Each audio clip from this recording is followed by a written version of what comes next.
Hey guys, welcome back to the channel. My name is Cameron, and as you can see, today we're in the kitchen. We're going to do some canning, and we're going to can some sauce, and we're also going to can some whole plum tomatoes. And that's what we're doing today in this segment we like to call In the Kitchen with Cameron. So how we start with I'm going to start with the sauce side, because I'm going to want a little bit of that when I put these into the jar.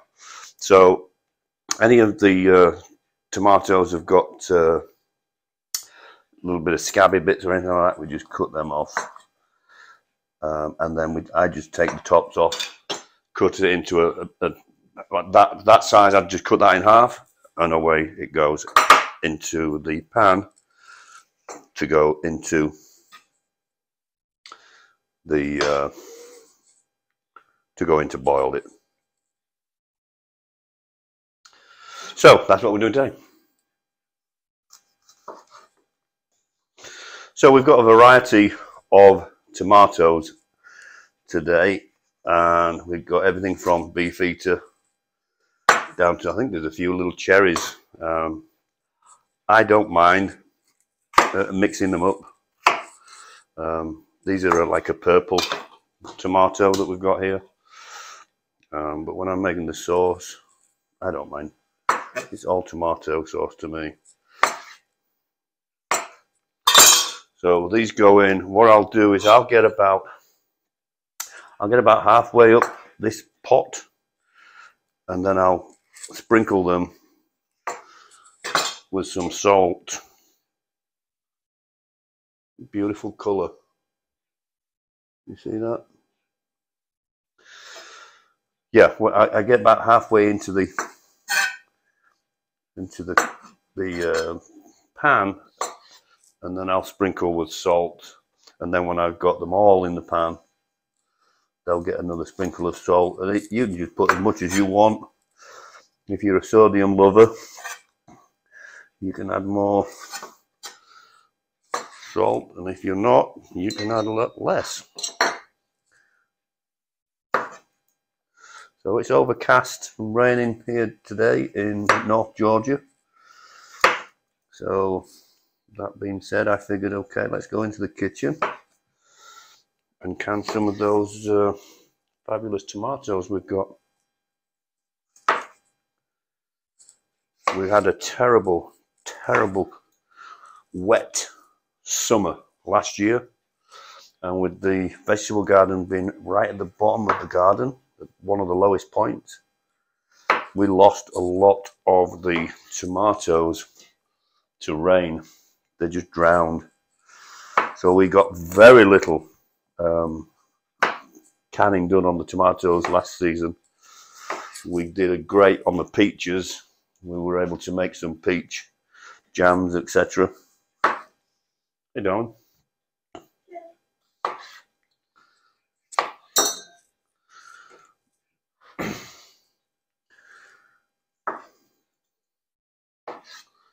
Some of these tomatoes are beautiful in colour. I'm going to try this one. It looks great.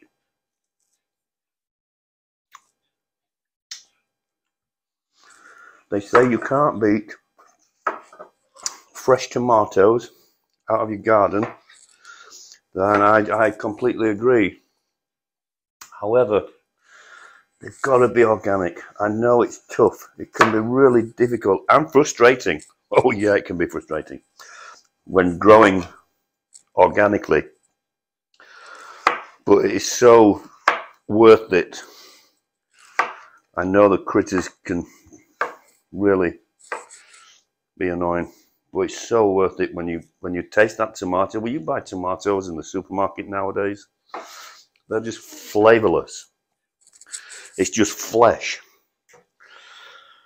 I would much prefer the organic. However, as you know, organic tomatoes in the supermarket, especially now, are just cost prohibitive. You can't warrant paying that amount. And another thing, which is a thing I've been told, some of the organic foods that they're marketing as organic, they're not organic at all. You know, they use chemicals, etc. So the best way of knowing that you're getting organic produce is do it yourself. I use the same understanding. Well, I've been a hunter for many years now, but I've always had somebody process the deer for me. Well, I don't know what's happened to that meat while it's not with me. So over a couple of seasons, deer seasons, I was fortunate. I'm fortunate enough that some of the guys in the hunting club butcher their own. Well, they quarter. Let's say that they quarter them. So I had one of the great guys up there, teach me how to process all the way from taking the shot to quartering it, and then the butchering part. Because I've been a cook for so many years, prepping meat, etc., etc., it was just a case of watching a couple of YouTube videos on understanding the joints and the cuts that you would make. So when we have venison, I know exactly. I dropped a tomato. I know exactly where it's been from grazing organically in the woods to being on our plate. And prior to Julie and I getting together 10 years ago, Julie would not eat venison. It was way too gamey for her. And I've said this all along. It's not that it's not that it's gamey. It's that the person who's cooking it and producing it, it doesn't know what they're doing. You can avoid. I've had people eat venison that I've been prepared and had it for the first time, never had it before, and said, this could be beef. It tastes great, but doesn't taste like gamey anything, because I prepared the meat correctly, kept it on ice for 10 days, rotating that ice constantly.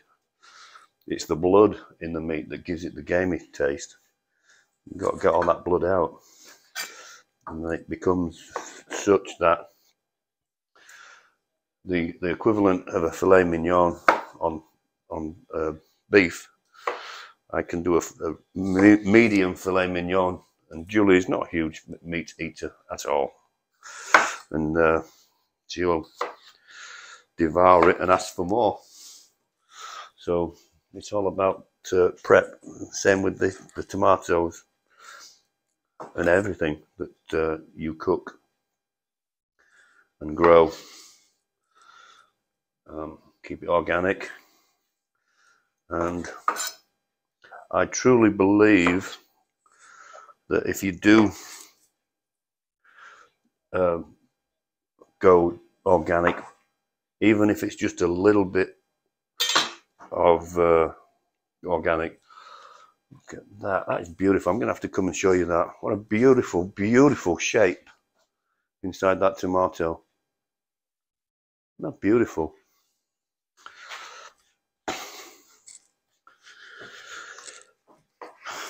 So yeah, if you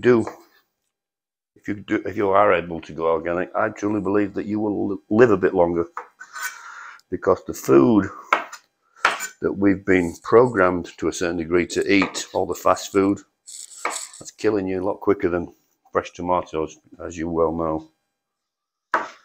It's a weird time. I believe recently the UK overtook the US for obesity and obesity-related issues. I'm not saying that I'm some sort of skinny spring chicken. I'm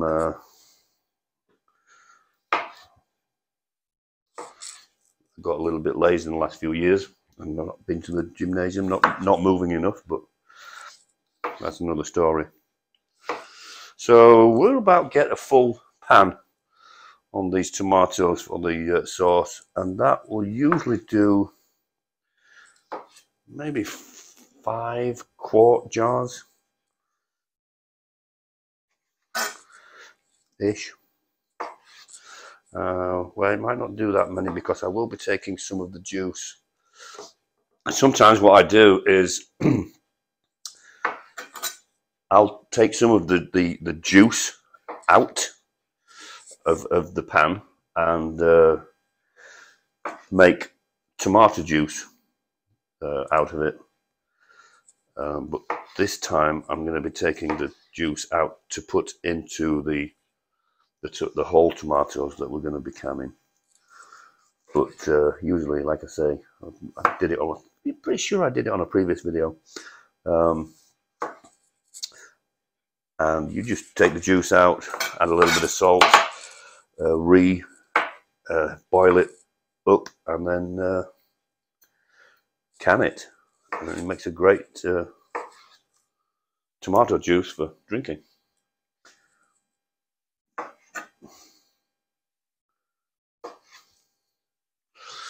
So last couple of tomatoes, and then we will move over to the stove.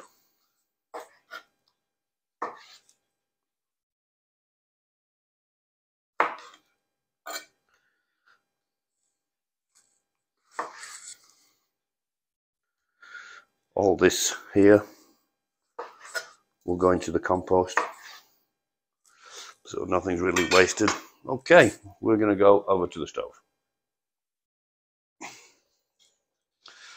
So guys, we're on the stove. We've got it up on high, and we need to be on high until we've got it on a rolling boil. Then you'll reduce that and let it be on a low medium heat for about an hour, and then we'll be ready in an hour. 1 hour later. So hey guys, it has been an hour and it has reduced down greatly. I did take some of the juice out while it was reducing for me to use with those guys, but for now we are going to run the tomatoes through this juicer. You all recognize this great piece of kit in your kitchen, and it's important that you do this while this is still hot. So let's put that there, and juice will go into there, all the skins will go into there. Let's get started.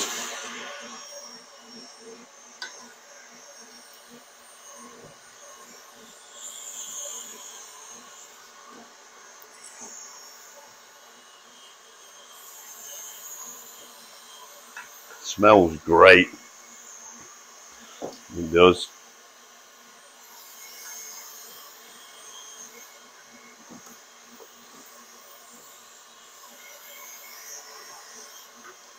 Really reduced down. We were just not full on the pan. Yeah, it reduced it down to an inch off the bottom. Where is my... I'm missing a piece. There it is.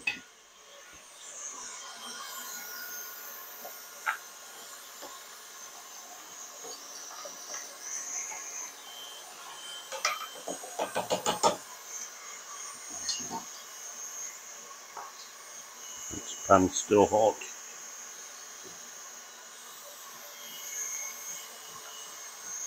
Now when you're putting this in, just be mindful that your container that's catching all the juice is directly below you. So just take your time. You don't really want to drop this in there, or you're starting from scratch, or trying to dig it out, which is no fun, because I've done it. So this is just going to be canned tomato sauce, and all I'll do with this is put a basil leaf in each jar, and that's it. Absolutely it. If you once we use the juice, the sauce, we can add whatever herbs and etc. at that point there. But when I can it, I just can it with a single piece of basil, and that's it. And we've been doing this now, this is probably 3 years in, and I don't usually use the bath method, which is putting the cans in a hot bath until they seal. I use a much simpler method, which is put the sauce into the jars while it's really hot, and then turn them upside down, cover them with some tea towels, and they will seal. You'll hear them chink as they seal, just as well as they would if they were in the bath. And we've had 100% success rate just on the shelf, no refrigeration, just on the shelf for 12 months or more, and still just stays great. Now, one thing I did learn the first time I did this is I threw all this away, and I think the second time I actually did it, I decided, well, you know what, I think I'm going to be cheap and run that through the machine again. And what I found was that it was a lot more juice came out of it. A lot more juice came out of it. So don't be scared to grab this and run that through the machine again. As you can see, it's let me get some in. It's still very hot, but you'll see it's stopped dripping now. But I'll run this through, and I run it through usually 3 times till it comes out of here and it's solid, stuck together, because all the juice has gone out of it. I'll do it until that happens.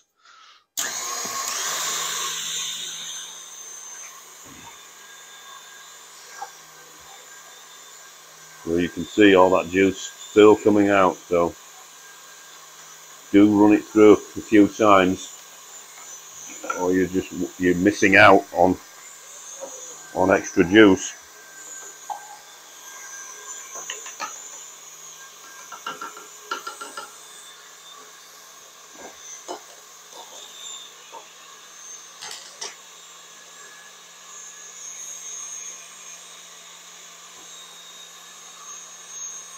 We got maybe 3 jars, maybe 3-quart jars. Ooh, it's our first harvest of the tomatoes this season, so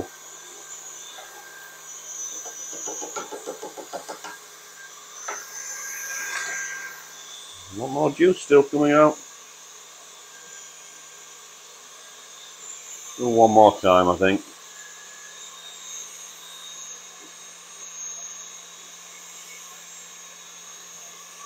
Yeah, one more time.